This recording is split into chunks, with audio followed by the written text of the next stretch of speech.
Angus, thank you very much for your time today. You're welcome. Originally, I believe you're an agriculturist.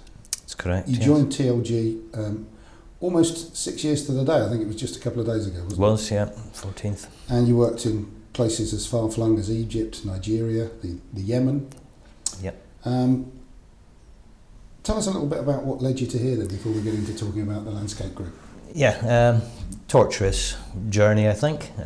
Started off in agriculture in central Scotland, working on farms, and decided that I wasn't going to get anywhere within agriculture, because to be anywhere you had to come from a farming family and Right.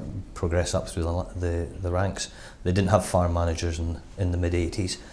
So I decided, right, I've got all this experience, want to go abroad. So I went to Egypt with voluntary service overseas, and I worked for the Ministry of Agriculture on a agricultural extension project, teaching farmers and machinery operators how to use machinery that was being supplied as part of aid packages.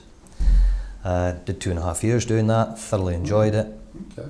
Decided that working abroad was where I wanted to be. So I then went to Nigeria, much to my mother's shock and horror. And I worked on 2 projects in Nigeria, one being a privately owned 1,000-hectare farm growing cereals and cotton. I was there for 12 months, and then I moved to a company called Afcot, who were the biggest cotton producers in Nigeria at the time. And I was in charge of all the field operations on a 25,000-hectare cotton plantation with a 15,000-hectare outgrower program. So your first step abroad was working on aid projects. Was that a volunteer role, or was it? Yes, it was a volunteer role. Yeah. That's very worthy. And was this before you got your masters, or? This was before, yes. Yeah. Okay, so you did a stint overseas. Yep. Did some voluntary work, and then you did some professional work in terms of, not that voluntary work wasn't professional, I mean paid work, should I say, in Nigeria and the Yemen. Yes, the Yemen was after Nigeria. I came back from Nigeria and did my masters in agricultural engineering and mechanisation management. Then I worked with Massey Ferguson in the Yemen. Wow, okay, what were you doing out in the Yemen? Similar to what I did in Egypt. So the World Bank had put in over 300 tractors, and we headed up the training and the distribution project that got the tractors to the farmers. I did the training for the farmers on how to use the tractors off the back of government funding. So. Okay. So after you did your masters, yep. What came next in the career? Well, that was masters and then to Yemen. So, okay.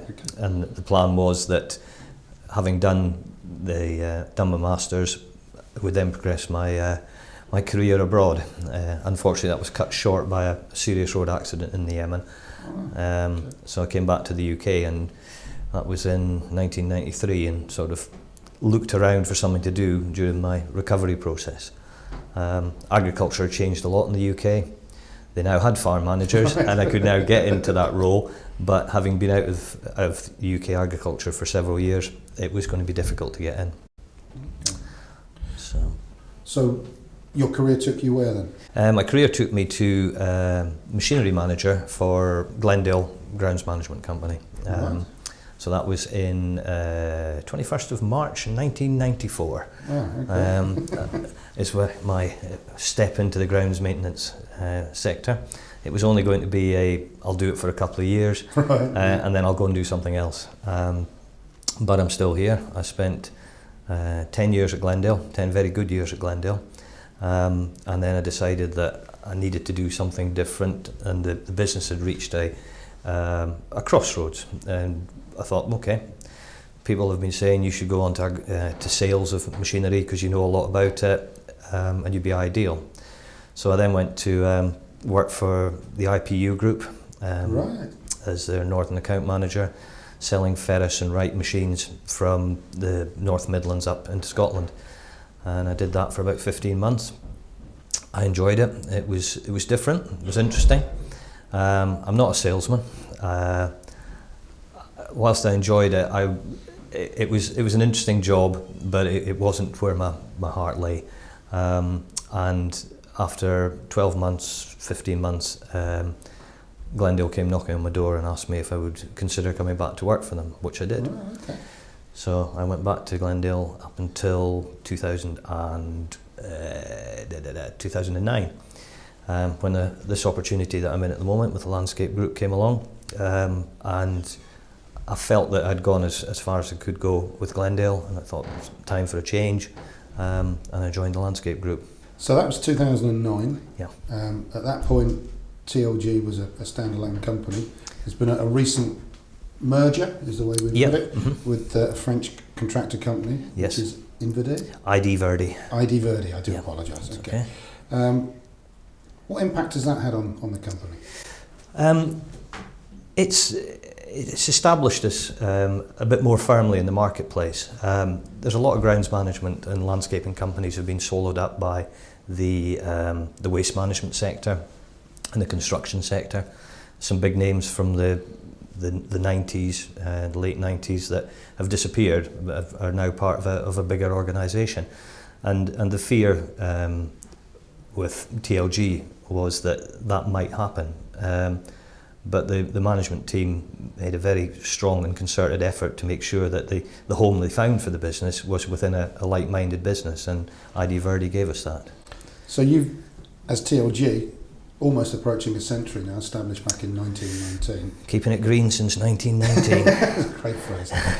Is there a plan to keep the TLG branding going, or is it going to become ID Verdi? That question I can't answer fully at the moment. At the moment we're a joint logo, and it is TLG ID Verdi.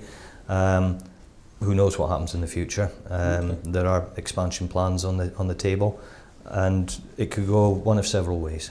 I'd like to think it would stay until the anniversary, because that I think is something to shout about. It certainly is 100 years. We've just done 10 years. We were proud enough of that. 100 years.